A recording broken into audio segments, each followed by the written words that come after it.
Hey, what's going on, guys? It's Ian from MaddenSchool.com. Today we're going over a really nice blitz scheme from the 3-4 odd formation. Before we get into it, I just wanted to let you guys know we do have our first defensive ebook of the Madden 23 season out now. It's based out of the Kansas City defensive playbook, and so go ahead and check that out. It's available for our Madden School Unlimited members. Now's a great time to join. Now I'm going over this 3-4 odd formation because it didn't make the cut. It's not in the Kansas City Chiefs defensive playbook. And we have a lot of better formations with faster, better pressure than this. And realistically, 3-4 odd is going to bring quick pressure here, but it may not be that effective, especially against 3 or 4 wide receivers. So let me show you the replay of that pressure. We're sending 5 against 5 guys blocking. What you should notice is our defensive end there on the left, over the left tackle. That's our right end. We subbed in a fast backup outside linebacker there. He should shoot through the B gap completely untouched, completely unimpeded to the quarterback. Now this will only work in shotgun or pistol formations. It won't work if your opponent's under center, so that's something to keep in mind. Now this isn't a play-specific play. It's an entire scheme. So we're doing this here out of the Tampa 2, but I can do it from pretty much any play from this formation. So to set this play up, what we're going to do is base a line, pinch our linebackers, blitz this guy. That's really all you have to do. I like to hold the left trigger or L2 on PlayStation to kind of just hover over this right guard for a second, or to make sure it works a little bit more often, you can blitz him and then just pull him off pretty immediately. Now, let's not really worry about the coverage here. Obviously, we would roll the coverage to the left.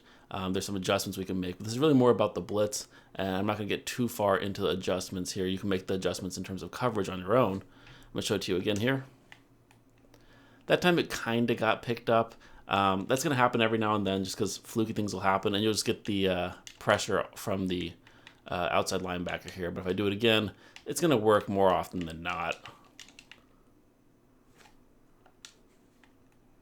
You can see we're just shooting right through that gap. And again, ignore the coverage behind it. It is all about the play. So you aren't stuck with cover 2. I think cover 2 is actually a pretty terrible coverage this year. So you can do the same thing here with a cover 3 sky. Let me go ahead and flip that though, make it a little bit easier on the adjustments.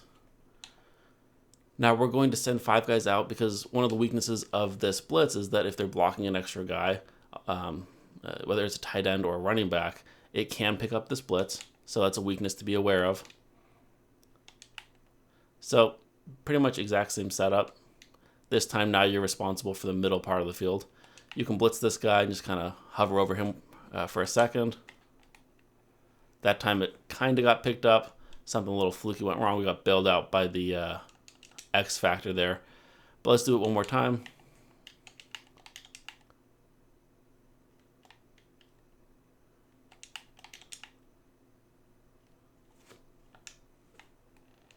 You can see how he just kind of runs right through there. Really easy sack. Now, you aren't stuck doing it with cover 3. You can do it with other formations as well, but you can have a man blitz. You can do a pinch buck 0 just as well if you want to really bring some pressure. This should get pressure both off of this guy over here on the left side, as well as usually the defensive, or I should say the outside linebacker here on the right. So just pinch your linebackers. All you have to do, and then you hover over this guy. Maybe you blitz him, and then you go run after the running back. That time it was the defensive end on the right with the outside linebacker on the left. It varies. Let me show you that. Now, ideally, you sub in a faster defensive end. I only subbed in a good, fast guy here, number 44. But I didn't sub in number 69 is kind of a bigger, stronger, slower guy. And so when he darts through, he's a little bit slower to get to the quarterback. That's just a personnel change you can make really easily. But you can do the same thing. You can also back out one of these guys here because you don't really need him on this blitz. And you can see that time we shot right through that left B gap. So I hope you guys enjoyed today's tip. Please, if you're liking Madden School, if you want to support us, consider getting a Madden School Unlimited membership. If that's not for you, just go ahead, like, subscribe to the video. It could really help us. Until next time, take care.